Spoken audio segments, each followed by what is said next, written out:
shadow because the light's getting caught up. And hey, I cast shadows. Throwing shade, maybe. Hello, happy campers. Oh, hey. Spike. Chris. Joe. Happy New Year's. First show we're recording in 2021. Incredibly enough, we made it. Yes. Hallelujah. 2021. How was your New Year's?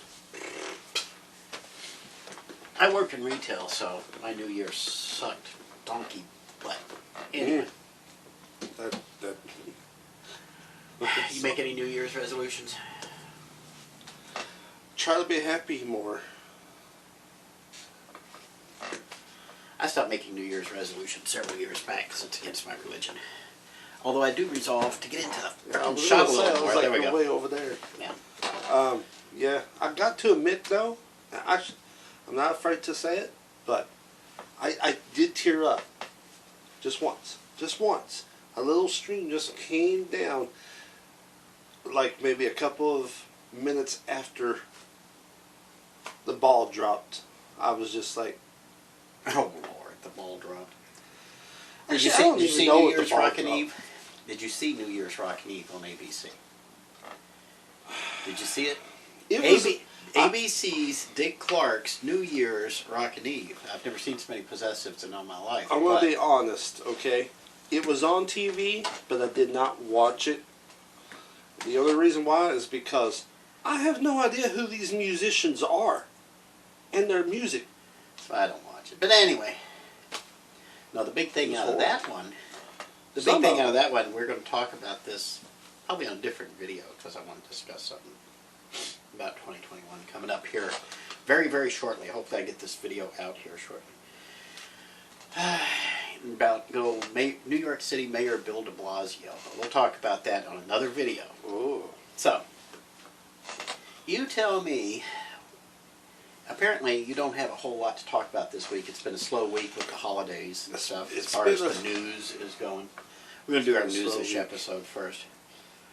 I got to sit down, actually got to sit down and watch Cobra Kai Season 3. And of course I made a mistake watching it all in one day. And now I'm craving for more. Damn.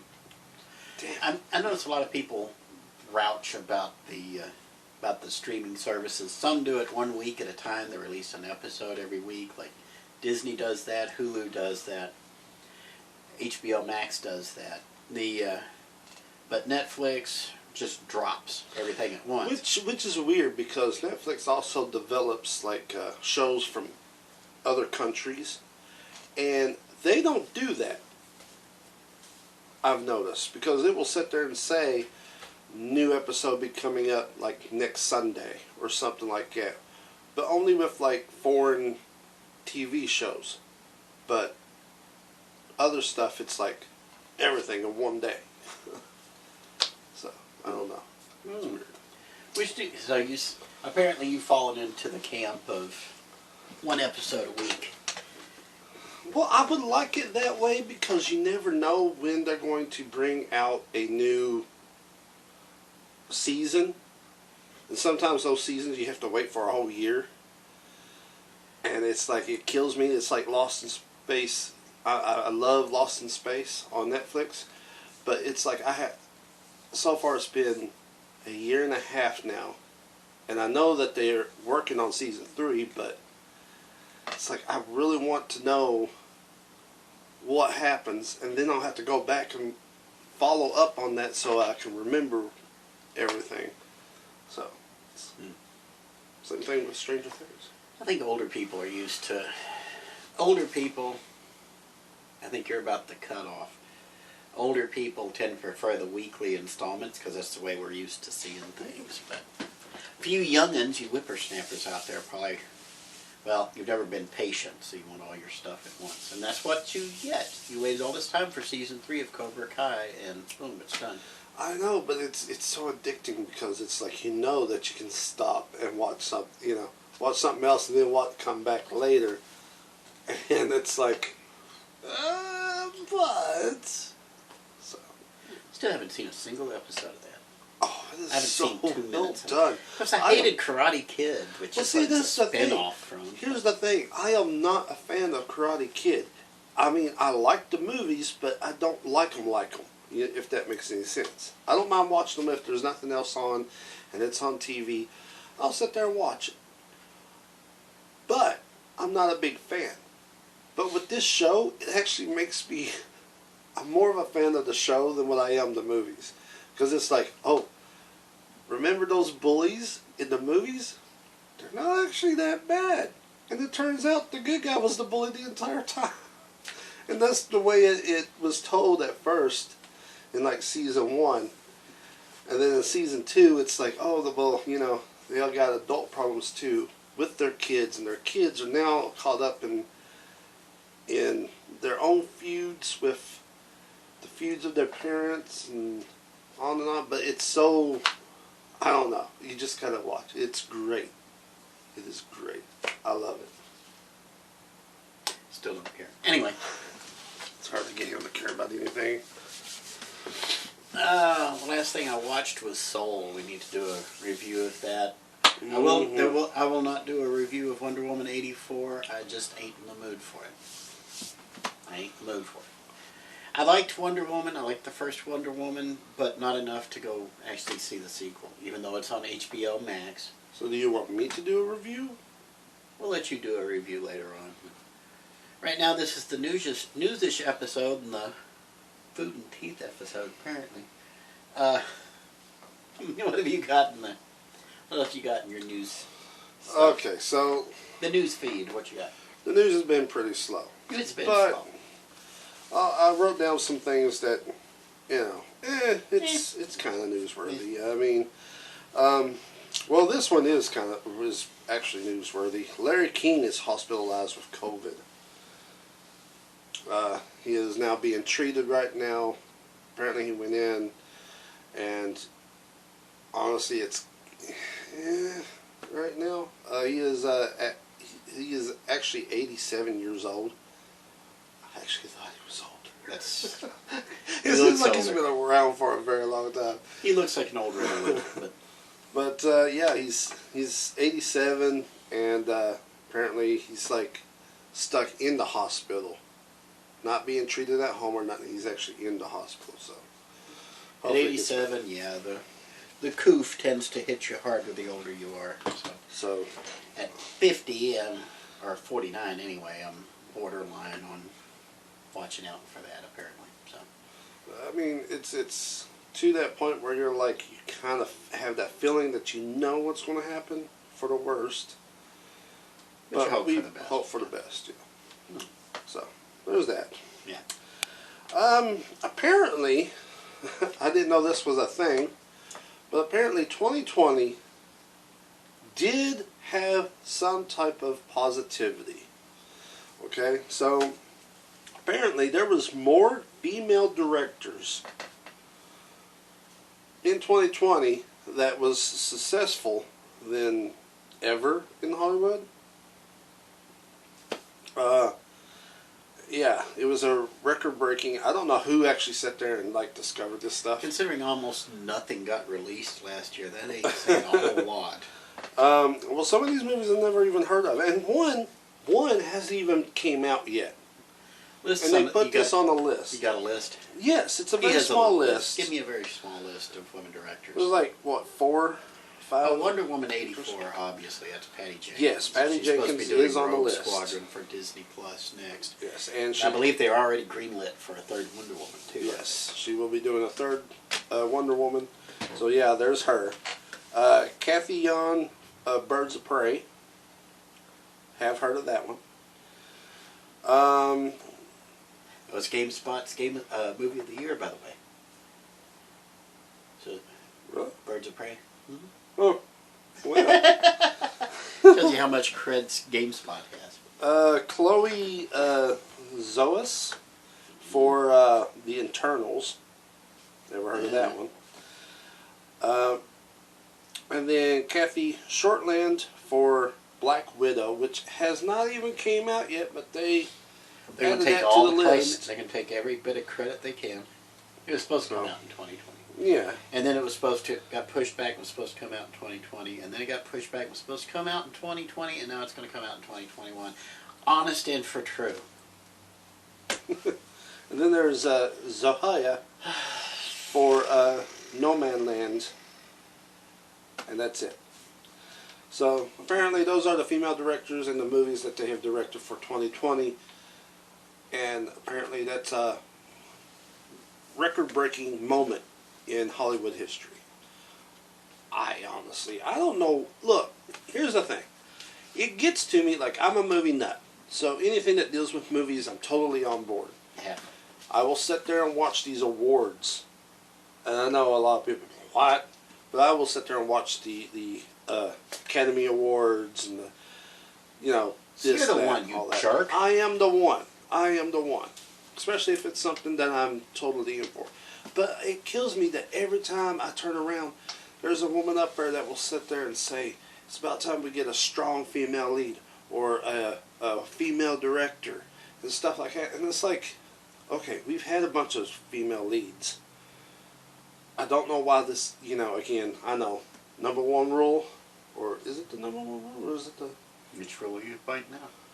The one that it's already been done. It's all been done before. But apparently that doesn't matter because this is new to everybody. This is new to the idiot making a fool of themselves on national television. Exactly. Yes. So it's like you'll get a woman up there that will sit there and say, "Oh, there needs to be more female directors to be taken serious," and it's like, how about we actually have more females that wants to be directors? Hold on, stop. Time out. Let me fix that for you. Okay, hashtag FTFY. I'm going to fix this for you. We don't need more strong female leads. We don't need more lead female directors. We don't need more female producers. We don't need more female film editors. We don't need more female sound mixers, just like we don't need more female gaffers or best boys or grips or whatever. We need females who know how to create, just like we need males who know how to create. Which is something that is in very, very, very, very, very short supply right now. Compare, contrast Kathleen Kennedy, one of the most powerful women in Hollywood, to Dave Filoni over at Lucasfilm. Dave Filoni, Jon Favreau made The Mandalorian, which has single-handedly gotten more positive press with its last episode than all 3 sequel movies put together ever managed to get. Yeah, that's true. Among the Star Wars fans, anyway. That is true. Or the fandom menace, which is like what the mainstream press likes to call them. What we need is studios that knows how to create. All the studios have never known how to create. No, but studios hate creativity. We need. Studios want formulaic, direct, but they want it to be profitable. We need more studios like Pixar. Yeah, Pixar is a little more willing to. Pixar is willing to. And let me give credit where it's due. Disney and Warner's are the 2 studios that are willing to take chances still. Okay? MGM used to, they ran out of money. Universal gave up years ago. And Fox is now Disney. Fox used to be the ones who would lay it on the line, but because Fox was the only studio in Hollywood that would give Star Wars a chance. That's what made George Lucas a gajillionaire. There's a story behind that, but There you go. But if you want women, listen to me. Stop being sexist, people. Stop it. Stop being sexist. All right. And I'm not talking about men putting down women. I'm not putting down women. I love women. I find them soft and squishy and squeezable and stuff. I love women. Okay. The beloved's on the other side of the wall, and she will kick my hand when I come down. Anyway, point being, now I'm being borderline sexist here. But anyway, stop being so sexist that you think women have to be given things.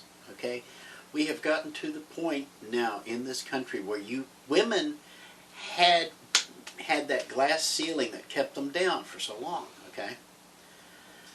we have finally gotten to the point where people are willing to consider you for what you've earned. They will give you the respect you've earned, whether it's male, female, or somewhere in between.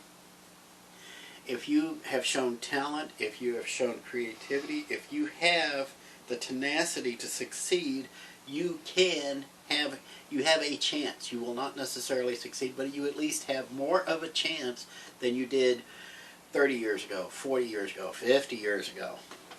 Okay? Stop being sexist and think that women must be handed these things, because what you're inferring, and this is why I absolutely despise you social justice warriors out there, what you're inferring is that women are not good enough to earn it on their own. Huh? What's that? What? Huh?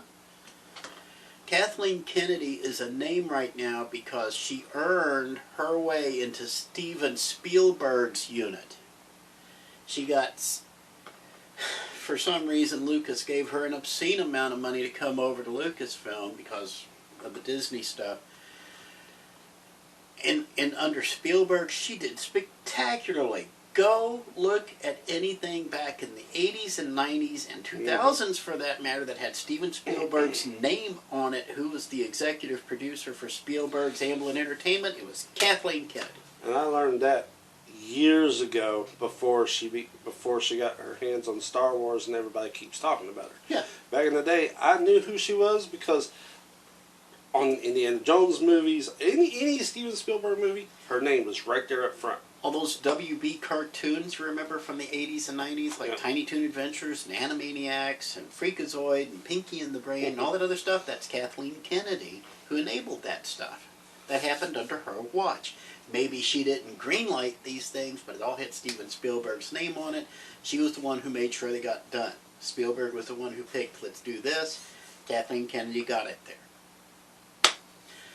So, and I'm going to say one more thing too. Stop talking smack about Kathleen Kennedy. Yes, she's a social justice warrior over at Lucasfilm right now because she honestly thinks there's a problem over there. And there is. But it's not her. And there is, but it's not her. So, I mean, it's not a popular opinion online, but no, neither is our show. So. But I mean, though, like, you're speaking the truth, because like every time I turn around, I'm hearing people badmouth, like, Star Wars is horrible because of Kathleen Kennedy, and it's like, how the hell is it her fault? Hold on, time out.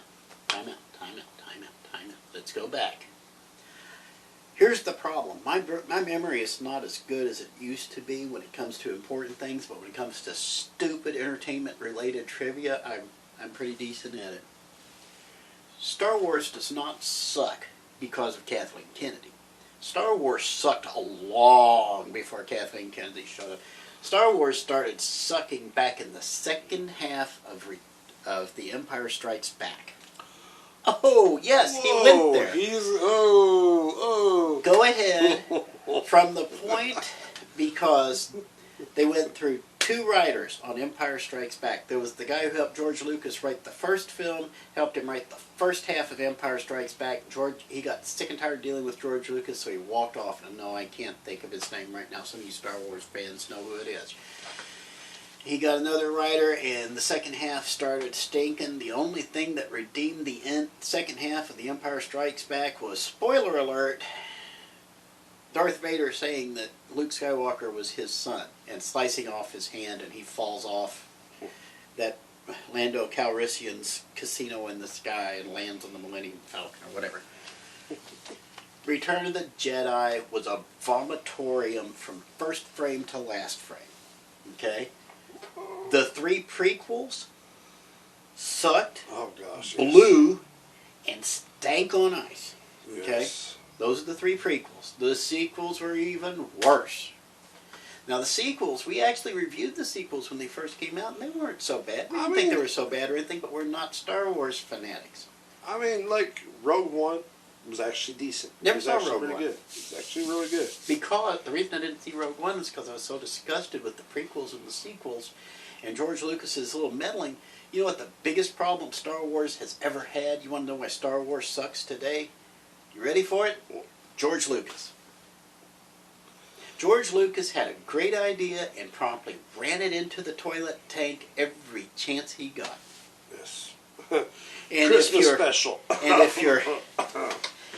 if you are an all-honest fandom menace, you'll admit the biggest problem with Star Wars has always been George Lucas. Don't come to me talking about the George Lucas cut of the sequels or the prequels, or the George Lucas cut of the sequels. I don't care what his idea was, because his ideas suck.